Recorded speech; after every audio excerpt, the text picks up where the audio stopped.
Bonjour à toutes et bienvenue dans cette nouvelle vidéo. Voici les programmes de ce journal foot d'aujourd'hui. Liverpool songe à Mbappé pour remplacer Mohamed Salah. Le Barça reçoit un gros chèque après la victoire contre Porto. Un forfait de taille se confirme pour le Barça contre l'Atlético. Deco lâche ses vérités sur Xavi. Le Bayern Munich prolonge une de ses légendes. Donny van de Beek veut quitter Manchester United. Pour savoir tous les détails, je vous invite de rester jusqu'à la fin de la vidéo. Merci et bon visionnage. On commence.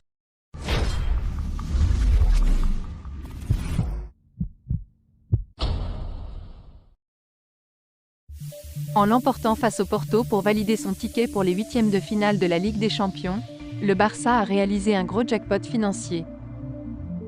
Juan Laporta peut avoir le sourire.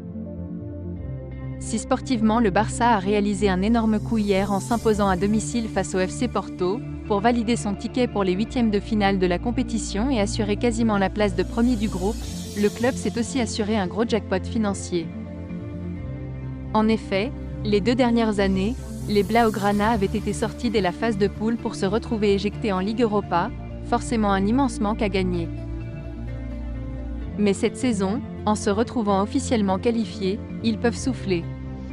Comme l'explique le quotidien Mundo Deportivo, les hommes de Xavi ont remporté un match à plus de 12 millions d'euros, 2,8 millions d'euros pour la victoire, ainsi que 9,6 millions d'euros pour la qualification en huitième de finale. Au total, les Espagnols s'assurent déjà un chèque d'au moins 70 millions d'euros pour leur participation à cette édition 2023-2024 de la C1, une somme qui pourrait grandir si le parcours européen des Catalans vient à continuer en quart de finale. De quoi permettre aux finances du club de respirer un peu. Le FC Barcelone et Xavi peuvent pousser un ouf de soulagement. À l'occasion de la 5e journée de la Ligue des Champions, le Barça s'est imposé au forceps face au FC Porto 2-1 pour valider son ticket pour la suite de la compétition. Une victoire salvatrice pour l'entraîneur Iber, malmené ces temps-ci en raison des dernières contre-performances de son équipe et dont l'avenir a récemment été remis en question. En marge de ce succès face aux Portugais, le directeur technique du FC Barcelone Deco a souhaité faire le point sur la situation du coach catalan, qui visiblement n'a pas de mouron à se faire. Au Barça, c'est normal qu'il y ait beaucoup de rumeurs quand on ne gagne pas. Ici, nous travaillons au jour le jour. L'équipe est soudée et Xavi n'a jamais été en discussion. C'est pourquoi nous le renouvelons, parce que nous lui faisons entièrement confiance. Nous sommes habitués à tout cela. Mais cela s'est accompagné de mauvais résultats avec des blessures alors que nous avions toute notre équipe à disposition, a indiqué le dirigeant portugais, dans des propos rapportés par Sport.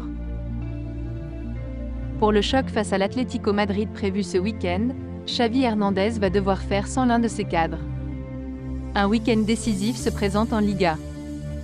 Pour le compte de la 15e journée du championnat espagnol, le Barça 4e au classement, reçoit l'Atlético Madrid 3e, mais qui compte le même nombre de points avec 4 unités de retard sur le Real Madrid, le leader. Un choc particulièrement attendu pour les Catalans qui restent sur un triste nul sur la pelouse du Rayo Vallecano. Seule la victoire comptera pour la bande de Xavi qui cherche encore à trouver son rythme depuis le coup d'envoi de l'exercice. Mais pour ce duel face au coéquipier d'Antoine Griezmann, les Blaugrana vont devoir faire sans un de leurs cadres déjà absents pour la réception de Porto cette semaine en Ligue des Champions. Selon les informations de la radio Racing, Marc-André Ter Stegen sera trop court pour faire son retour dans les buts. Comme pour la Ligue des Champions cette semaine, c'est Inaki Peña qui devrait logiquement être aligné. Sa performance est forcément attendue dans un duel qui s'annonce comme être l'un des tournants de la saison. Alors que le départ de Mohamed Salah pourrait intervenir au plus loin lors du mercato estival 2024, Liverpool envisagerait de tenter sa chance auprès de Kylian Mbappé. La vente de Salah l'été prochain pourrait ouvrir la porte à Liverpool pour recruter Kylian Mbappé, selon des informations de Team Talk. Mais dans ce dossier, les Reds vont devoir faire face à une grosse concurrence, notamment celle du Real Madrid. En attendant, les clubs d'Arabie Saoudite sont toujours enclins à recruter l'international égyptien pour lequel l'un d'eux avait fait une offre de 200 millions d'euros lors du mercato estival 2023. Mbappé gratuit l'été prochain, Liverpool attendra le même type de proposition et pourrait se servir de ce pactole pour proposer un contrat en or massif à Kylian Mbappé qui sera en fin de contrat l'été prochain. À noter que l'international français est libre de s'engager avec le club de son choix dès le mois de janvier. On rappellera que l'attaquant du PSG perçoit actuellement un salaire estimé à 75 millions d'euros annuels. Affaire à suivre. Le Bayern Munich vient d'officialiser la prolongation de son emblématique légende. Manuel Neuer, qui avait déjà prolongé en mai 2022, est désormais lié au club jusqu'en juin 2025. Légende au sein du Bayern Munich, le champion du monde 2014 a tout remporté avec son club et compte bien profiter encore de quelques titres. Dans le même temps, le club bavarois a annoncé la prolongation de Sven Ulreich, jusqu'en juin 2025 également. Une double signature de contrat qui ravit Manuel Neuer, qui s'est d'ailleurs exprimé. Je suis heureux de rester une année de plus au FC Bayern. J'ai énormément de plaisir à être sur le terrain avec cette équipe. Le fait de savoir Sven à mes côtés est d'autant plus gratifiant. À 1 an et demi de la fin de son contrat, Donny van de Beek veut quitter Manchester United. Et si possible, le plus tôt possible dès le prochain mercato de Premier League. Je viens le moment où il faut prendre une décision. Je dois commencer à jouer très bientôt. Si ce n'est pas possible à United, alors j'irai dans un autre club, a-t-il déclaré le milieu de terrain néerlandais. Au-delà du confort financier que lui procure son contrat à Manchester United, Donny van de Beek veut avant tout jouer alors que les années passent. Je pense que c'est une ambition saine. Je gagne bien ma vie à United, mais l'argent n'a jamais été ma motivation. J'étais sur le point d'aller à la Real Sociedad. Mais à la dernière minute, les clubs n'ont pas pu parvenir à un accord, a-t-il ajouté. Le club basque pourrait donc être l'une des possibilités de l'ancien joueur de l'Ajax débarqué chez les Red Devils en 2020, où il n'a jamais pu s'imposer. Affaire à suivre. The qualification is a great night, so 15 to 15. Yeah, if you talk about the game, so we could do better. But yeah, sloppy goals. So in football you have to win duels, and it was quite similar against Chelsea. So we were solid, and now is the 2 warnings already.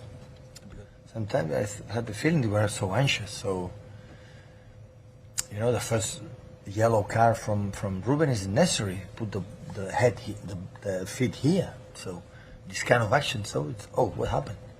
So you control the ball. You don't win the duel, you don't know well, but you are there. You have to avoid that. And yeah, you have to get better. We were lucky. Today we were lucky. Es mi suerte tener una plantilla tan amplia y tan completa. Hoy hemos decidido que jugara en línea defensiva Danilo porque tiene muy buena salida de balón y porque hemos primado, como siempre, el dominar al rival y bueno, creo que hemos estado muy bien, superiores al rival y, repito, la complicidad, o sea, la complicación en este grupo está en que ahora mismo, incluso perdiendo, podríamos pasar en la última jornada, empatando podríamos quedar eliminados, ganando seríamos primeros de grupo. ¿Eso qué significa? Pues lo más importante, que dependemos de nosotros. Y a partir de ahí, pues creo que llegar a la última jornada dependiendo de nosotros era uno de nuestros objetivos.